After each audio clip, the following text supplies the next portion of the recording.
ਜੀ ਪ੍ਰਵੀਨ ਜੀ, ਅੱਜ ਖਬਰਾਂ ਵੱਲ ਚੱਲੀਏ ਤੇ ਇੱਕ ਵਾਈਸੈਲੀਆ ਜੋ ਆਪਣੇ ਫ੍ਰਿਜਨੋ ਦੇ ਲਾਗੇ ਸ਼ਹਿਰ ਹੈਗਾ, ਜੀ, ਉੱਥੋਂ ਬਹੁਤ ਮਾੜੀ ਖਬਰ ਆ ਰਹੀ ਹੈ। ਜੀ। ਜੀ, ਜੀ, ਬਿਲਕੁਲ ਜੀ, ਮੈਂ ਸੁਣ ਪਾ ਰਿਹਾ ਜੀ ਤੁਹਾਨੂੰ, ਸੁਣ ਰਿਹਾ ਜੀ। ਜੀ, ਹਾਂਜੀ, ਤੇ ਬਿਲਕੁਲ ਉਹ ਖਬਰ ਦੇ ਬਾਰੇ ਦੱਸੋ, ਕਿਉਂਕਿ ਤੁਸੀਂ ਜੀ, ਉੱਥੇ ਬਿਲਕੁਲ, ਜਾ ਹਾਂਜੀ। ਕੇ ਆਏ ਹੋ। ਹਾਂਜੀ, ਬਿਲਕੁਲ ਪੰਜਾਬੀ ਰੇਡੀਓ ਯੂਐਸਏ ਨੂੰ ਅੱਜ ਸਵੇਰੇ ਹੀ ਸਾਡੇ ਜਿਹੜੇ ਵੱਖ-ਵੱਖ ਸ਼ਹਿਰਾਂ ਦੇ ਵਿੱਚ ਜੋ ਵੀ ਸੋਰਸਿਜ਼ ਨੇ, ਉਹਨਾਂ ਦੇ ਜ਼ਰੀਏ ਪਤਾ ਲੱਗਿਆ ਕਿ ਕੱਲ੍ਹ ਰਾਤੀਂ ਇੱਕ ਬੜੀ ਮੰਦਭਾਗੀ ਘਟਨਾ ਵਾਪਰ ਗਈ ਹੈ। ਵਸੀਲੀਆ ਸ਼ਹਿਰ ਦੇ ਵਿੱਚ 20 ਸਾਲਾ ਹਰਿਆਣਵੀ ਨੌਜਵਾਨ ਦਾ ਇੱਕ ਨਕਾਬਪੋਸ਼ ਬੰਦੂਕਧਾਰੀ ਨੇ ਗੋਲੀ ਮਾਰ ਕੇ ਕਤਲ ਕਰ ਦਿੱਤਾ ਹੈ।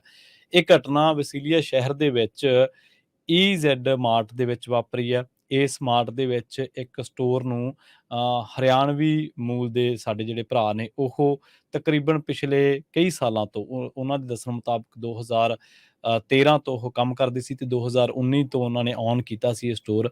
ਉਸ ਸਟੋਰ ਦੇ ਵਿੱਚ ਜਦੋਂ ਵੀਕਐਂਡ ਤੇ ਕਲੋਜ਼ਿੰਗ ਦੇ ਦਰਮਿਆਨ ਇਹ ਨੌਜਵਾਨ ਸਟੋਰ ਬੰਦ ਕਰਕੇ ਇੱਕ ਹੋਰ ਨੌਜਵਾਨ ਦੇ ਨਾਲ ਆਪਣੇ ਘਰ ਪਰਤਣ ਦੀ ਕੋਸ਼ਿਸ਼ ਕਰ ਰਿਹਾ ਸੀ, ਤਾਂ ਉਸੇ ਦਰਮਿਆਨ ਇੱਕ 16 ਸਾਲਾਂ ਦਾ ਬੰਦੂਕਧਾਰੀ ਨੌਜਵਾਨ ਜਿਹੜਾ ਕਿ ਨਕਾਬਪੋਸ਼ ਸੀਗਾ, ਉਹ ਸਟੋਰ ਦੇ ਵਿੱਚ ਦਾਖਲ ਹੁੰਦਾ ਤੇ ਉਹਨਾਂ ਤੋਂ ਕੈਸ਼ ਦੀ ਮੰਗ ਕਰਦਾ ਤੇ ਜਿਵੇਂ ਹੀ ਇਹ ਕੈਸ਼ ਕੱਢ ਕੇ ਦੇਣ ਲੱਗਦੇ ਨੇ ਤਾਂ ਕੁਛ ਸਕਿੰਟਾਂ ਦੀ ਜਿਹੜੀ ਆ ਸੀਸੀਟੀਵੀ ਫੁਟੇਜ ਦੇ ਵਿੱਚ ਦੇਖਿਆ ਜਾ ਸਕਦਾ ਹੈ, ਉਦੋਂ ਗੋਲੀਆਂ ਚੱਲ ਪੈਂਦੀਆਂ ਨੇ ਤੇ ਉਹ ਨੌਜਵਾਨ ਦੇ ਗੋਲੀ ਜਿਹੜੀ ਆ ਲੱਗ ਜਾਂਦੀ ਹੈ ਤੇ ਉਸ ਤੋਂ ਬਾਅਦ ਫਰਸ਼ ਜਿਹੜਾ ਉਹ ਸਾਰਾ ਖੂਨ ਦੇ ਨਾਲ ਲੱਥਪੱਥ ਹੋ ਜਾਂਦਾ।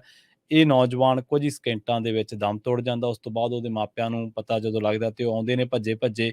ਇਹ ਮਾਪਿਆਂ ਦਾ ਇਕੱਲਾ ਕਹਿਰਾ ਪੁੱਤ ਸੀ। ਉਹਨਾਂ ਦੇ ਪਿਤਾ ਦਾ ਨਾਮ ਪ੍ਰਤਾਪ ਸਿੰਘ ਹੈ ਤੇ ਉਹ ਜਿਵੇਂ ਹੀ ਸਟੋਰ ਤੇ ਪੁੱਜਦੇ ਨੇ ਤਾਂ ਉੱਥੇ ਉਹਨਾਂ ਦੇ ਪੁੱਤ ਦੀ ਲਾਸ਼ ਪਈ ਹੁੰਦੀ ਹੈ ਤੇ ਬਾਹਰ ਹਮਲਾਵਰ ਜਿਹੜਾ ਸੀਗਾ ਉਹਦੇ ਵੀ ਮੋੜਵੇਂ ਫਾਇਰ, ਜਦੋਂ ਇੱਕ ਦੂਜੇ ਦੀ ਫਾਇਰਿੰਗ ਐਕਸਚੇਂਜ ਹੁੰਦੀ ਹੈ ਤਾਂ ਉਹ ਵੀ ਜ਼ਖਮੀ ਹਾਲਤ ਦੇ ਵਿੱਚ ਪਿਆ ਸੀ।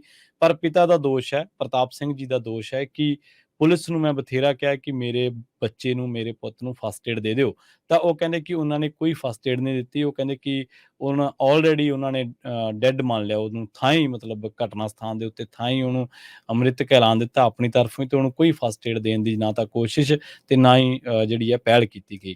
ਤਾਂ ਉਹ ਦੱਸਦੇ ਨੇ ਕਿ ਜਦੋਂ ਇਹ ਸਾਰਾ ਘਟਨਾ ਵਾਪਰੀ ਤਾਂ ਉਸ ਤੋਂ ਕੁਝ ਹੀ ਮਿੰਟਾਂ ਦੇ ਵਿੱਚ ਕਿਉਂਕਿ ਉਹਨਾਂ ਦਾ ਘਰ ਨੇੜੇ ਹੀ ਹੈ ਤੇ ਉਹ ਸਟੋਰ ਤੇ ਪਹੁੰਚਦੇ ਨੇ ਤੇ ਉਦੋਂ ਨੂੰ ਉਹਨਾਂ ਦਾ 20 ਸਾਲਾ ਜਿਹੜਾ ਪੁੱਤ ਹੈ ਉਹ ਧਰਤੀ ਦੇ ਉੱਤੇ ਬੇਸੁੱਧ ਜਿਹੜਾ ਉਹ ਪਿਆ ਹੁੰਦਾ ਹੈ ਤੇ ਉਸ ਤੋਂ ਬਾਅਦ ਪਤਾ ਲੱਗਦਾ ਕਿ ਇਹ ਹੁਣ ਇਸ ਦੁਨੀਆ ਦੇ ਵਿੱਚ ਨਹੀਂ ਰਿਹਾ, ਇਹ ਇਸ ਦੁਨੀਆ ਦੇ ਵਿੱਚ ਜਿਹੜਾ ਉਹ ਅਲਵਿਦਾ ਆਖਿਆ ਸਾਨੂੰ ਸਾਰਿਆਂ ਨੂੰ। ਬੜੀ ਮੰਦਭਾਗੀ ਗੱਲ ਇਹ ਹੈ ਕਿ ਇਹ ਨੌਜਵਾਨ ਜਿਹੜਾ ਹਰਿਆਣਵੀ ਮੂਲ ਦਾ, ਇਹ ਮਾਪਿਆਂ ਦਾ ਇਕੱਲਾ ਕਹਿਰਾ ਨੌਜਵਾਨ ਸੀ ਤੇ ਇਹਨਾਂ ਨੇ 2013 ਦੇ ਵਿੱਚ ਆ ਕੇ ਅਮਰੀਕਾ ਦੇ ਵਿੱਚ ਆਪਣੀ ਨਵੀਂ ਜ਼ਿੰਦਗੀ ਸ਼ੁਰੂ ਕੀਤੀ ਸੀ। ਉਹਦੇ ਪਿਤਾ ਜੀ ਦਾ ਦੋਸ਼ ਇਹੀ ਹੈ ਕਿ ਅਸੀਂ ਇਸ ਕੰਟਰੀ ਨੂੰ ਟੈਕਸ ਦਿੰਦੇ ਹਾਂ, ਅਸੀਂ ਮਿਹਨਤ ਦੇ ਨਾਲ ਆਪਣੇ ਘਰ-ਬਾਰ ਬਣਾਉਣੇ, ਆਪਣੇ ਕਾਰੋਬਾਰ ਖੜੇ ਕਰਦੇ ਹਾਂ, ਪਰ ਬਦਲੇ ਦੇ ਵਿੱਚ ਸਾਨੂੰ ਕੀ ਮਿਲਦਾ? ਸਾਡੇ ਜੇ ਬੱਚੇ ਸੁਰੱਖਿਅਤ ਨਹੀਂ, ਸਾਡੇ ਕਾਰੋਬਾਰ ਸੁਰੱਖਿਅਤ ਨਹੀਂ, ਤਾਂ ਅਸੀਂ ਕੀ ਕਰੀਏ? ਤਾਂ ਇਸ ਜਦੋਂ ਖਬਰ ਆਉਂਦੀ ਹੈ ਤੇ ਪੰਜਾਬੀ ਰੇਡੀਓ ਯੂਐਸਏ ਤੇ ਇਸ ਬਾਬਤ ਇੱਕ ਰਿਪੋਰਟ ਬਹੁਤ ਜਲਦ ਫੇਸਬੁੱਕ ਤੇ ਯੂਟਿਊਬ ਤੇ ਤੁਸੀਂ ਦੇਖੋਗੇ। ਇਸ ਰਿਪੋਰਟ ਦੇ ਵਿੱਚ ਉੱਥੇ ਘਟਨਾ ਸਥਾਨ ਦੇ ਮੌਕੇ ਦੇ ਉੱਤੇ ਪਹੁੰਚ ਕੇ ਸਾਰਾ ਸਟੋਰ, ਉੱਥੋਂ ਜੋ ਵੀ ਐਵੀਡੈਂਸ ਸੀਗੇ ਜਾਂ ਜੋ ਵੀ ਚੀਜ਼ਾਂ ਦਿਖਾਉਣ ਵਾਲੀਆਂ ਤਾਂ ਉਹਨੂੰ ਅਸੀਂ ਕਵਰ ਕੀਤਾ। ਇਹ ਪੂਰੀ ਜਿਹੜੀ ਰਿਪੋਰਟ ਆ ਤੁਸੀਂ ਕੁਝ ਹੀ ਮਿੰਟਾਂ ਦੇ ਵਿੱਚ ਪੰਜਾਬੀ ਰੇਡੀਓ ਯੂਐਸਏ ਤੇ ਦੇਖੋਗੇ। ਪਰ ਬੜੀ ਮੰਦਭਾਗੀ ਗੱਲ ਇਹ ਵਾਪਰੀ ਕਿ ਉਸ ਨੌਜਵਾਨ ਨੂੰ ਜ਼ਖਮੀ ਹਾਲਤ ਦੇ ਵਿੱਚ ਵੀ, ਜੇ ਉਹਦੇ ਮਾਪਿਆਂ ਦਾ ਕਹਿਣਾ ਇਹ ਹੈ ਪ੍ਰਤਾਪ ਸਿੰਘ ਜੀ ਦਾ ਕਿ ਜੇਕਰ ਉਹਨੂੰ ਫਸਟ ਏਡ ਮਿਲ ਜਾਂਦੀ ਤਾਂ ਸਾਨੂੰ ਸ਼ਾਇਦ ਧਰਵਾਸਾ ਰਹਿੰਦਾ ਕਿ ਉਹਨੂੰ ਬਚਾਉਣ ਦੇ ਲਈ ਹੀਲੇ ਕੀਤੇ ਗਏ ਨੇ। ਪਰ ਮੰਦਭਾਗੀ ਗੱਲ ਇਹ ਹੈ ਕਿ ਉਹ ਨੌਜਵਾਨ ਥਾਂ ਜਿਹੜਾ ਦਮ ਤੋੜ ਗਿਆ। ਪਰ ਉਹਦੇ ਜਿਹੜੇ ਦੋਸਤ ਨੇ ਜਾਂ ਉਹ ਕਹਿੰਦੇ ਨੇ ਕਿ ਉਹ ਲੜ ਕੇ ਰਣ ਦੇ ਵਿੱਚ, ਮੈਦਾਨ ਦੇ ਵਿੱਚ ਲੜ ਕੇ ਉਹ ਮਰਿਆ ਤੇ ਸਾਨੂੰ ਇਸ ਗੱਲ ਦੇ ਉੱਤੇ ਅਸੀਂ ਮਾਣ ਵੀ ਕਰਦੇ ਹਾਂ ਕਿ ਸਾਡੇ ਬੱਚੇ ਨੇ ਫਾਇਰ ਜਿਹੜੇ ਐਕਸਚੇਂਜ ਕੀਤੇ। ਹਾਲਾਂਕਿ ਗੋਲੀ ਲੱਗ ਚੁੱਕੀ ਸੀ ਪਰ ਬਾਵਜੂਦ ਉਸਦੇ ਉਹਨੇ ਇਸ ਚੀਜ਼ ਦੇ ਲਈ ਲੜਾਈ ਲੜੀ, ਜੱਦੋ-ਜਹਿਦ ਕੀਤੀ। ਤਾਂ ਇੱਕ ਵਾਰੀ ਪਹਿਲਾਂ ਇਸ ਸਟੋਰ ਉੱਤੇ ਲੁੱਟ ਹੋਈ ਸੀ ਤਾਂ ਉਦੋਂ ਕਹਿੰਦੇ ਕਿ ਉਦੋਂ ਪੁਲਿਸ ਨੂੰ ਜਦੋਂ ਅਸੀਂ ਕੰਪਲੇਂਟ ਕੀਤੀ ਤਾਂ ਉਹ ਕਹਿੰਦੇ ਕਿ ਤੁਸੀਂ ਇਹਨੂੰ ਜਲਦੀ ਬੰਦ ਕਰ ਦਿਆ ਕਰੋ, ਐਵੇਂ ਲੋਕ ਜਿਹੜੇ ਆ ਉਹ ਤੁਹਾਡੇ ਇੱਥੇ ਆਉਂਦੇ ਨੇ, ਕਾਰੋਬਾਰ 'ਚ ਵਿਘਨ ਪਾਉਣਗੇ। ਸੋ ਇਹ ਜਿਹੜਾ ਉੱਥੇ ਵਿਸਲੀਆ ਦੇ ਵਿੱਚ ਹੁਣ ਤੱਕ ਵਾਪਰਿਆ, ਬਹੁਤ ਮੰਦਭਾਗੀ ਜਿਹੜੀ ਇਹ ਘਟਨਾ ਨੇ ਆਪਣੇ ਮਾਪਿਆਂ ਤੋਂ ਹਰਿਆਣਵੀ ਨੌਜਵਾਨ ਜਿਹੜਾ ਉਹ ਖੋਹ ਲਿਆ। ਜੀ, ਜੀ, ਸੋ ਬਿਲਕੁਲ ਦੱਸਦੇ ਜੀ, ਇਹ ਹਰਿਆਣਵੀ ਪੰਜਾਬੀ ਮੂਲ ਦਾ ਪਰਿਵਾਰ ਹੈ। ਹਾਂਜੀ, ਬਹੁਤ ਹੀ ਹਰਿਆਣਾ। ਮਾੜੀ ਖਬਰ ਆ ਰਹੀ ਹੈ।